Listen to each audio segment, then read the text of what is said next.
Guys, നമ്മൾ തന്നെ നോക്കാൻ പോണെന്ന് അറിയാമോ? വീട്ടിൽ തന്നെ എങ്ങനെ നമുക്ക് ലിപ്സ്റ്റിക് ഉണ്ടാക്കാമെന്നാണ് നോക്കാൻ പോണേ.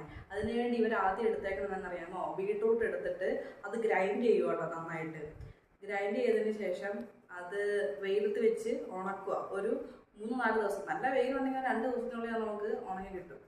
ഉണങ്ങി കിട്ടിയതിന് ശേഷം അതെടുത്തിട്ട് ഗ്രൈൻഡ് ചെയ്യാൻ പോകട്ടെ ഇവര്. അപ്പോൾ നല്ല പൊടിയായിട്ട് നല്ല പൊടിയായിട്ട് അത് ഗ്രൈൻഡ് ചെയ്തെടുത്ത് അത് കഴിഞ്ഞിട്ട് അത് അരിച്ചെടുക്കുക. അതിൻ്റെ അകത്ത് എന്തെങ്കിലും വലിയ വലിയ കട്ടി സാധനങ്ങളുണ്ടെങ്കിൽ അതൊക്കെ മാറി നമുക്ക് നല്ല പൊടി കിട്ടാൻ വേണ്ടിയിട്ട് അരിച്ചെടുത്തിട്ട് ഒരു കണ്ടെയ്നറിനകത്തോട്ട് ഇടുക കേട്ടോ. അത് കഴിഞ്ഞിട്ട് അലോവേര ജെല്ലില്ലേ, ഇവർ ഇതിനകത്ത് അലോവേര ജെല്ല് എടുക്കുന്നുണ്ട്. അല്ലെന്നുണ്ടെങ്കിൽ നമുക്ക് ഓയിൽ എടുത്താലും മതി.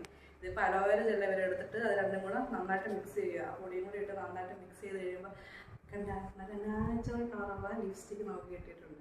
ഇത് ലിപ്സ്റ്റിക്ക് മാത്രമായിട്ടല്ല കേട്ടോ, നമുക്ക് മറ്റേ ബ്ലഷായിട്ടും ചീക്ക് ടിൻറ്റില്ലേ അതായിട്ട് നമുക്ക് യൂസ് ചെയ്യാൻ പറ്റും. ഒരുവിധ കെമിക്കലായിട്ടുള്ള സാധനങ്ങളും നമ്മൾ ഉപയോഗിച്ചിട്ടില്ല. വീട്ടിൽ തന്നെയുള്ള നാച്ചുറൽ ആയിട്ടുള്ള സാധനങ്ങളാണ് ഉപയോഗിച്ചേക്കുന്നത്.